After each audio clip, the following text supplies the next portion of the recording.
Today, I'm going to show how to post long images like this in Instagram. If you want to showcase your artwork, photography, or any long visuals, this tutorial is for you. So let's jump right in.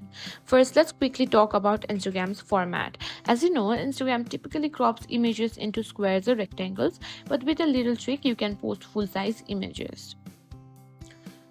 Now, first things first, open Instagram app,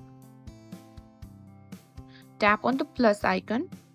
Here you can see this is your image. Simply tap on it like this, click on next. Now if your image is too long, you can use various app softwares like Canva, Photoshop, or any photo editor to adjust the dimensions. Instagram will allow vertical images with an aspect rate up to 4:5. Now that your image is ready,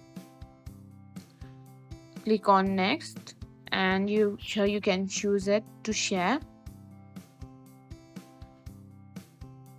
Now here you can see we have our long photo posted in Instagram.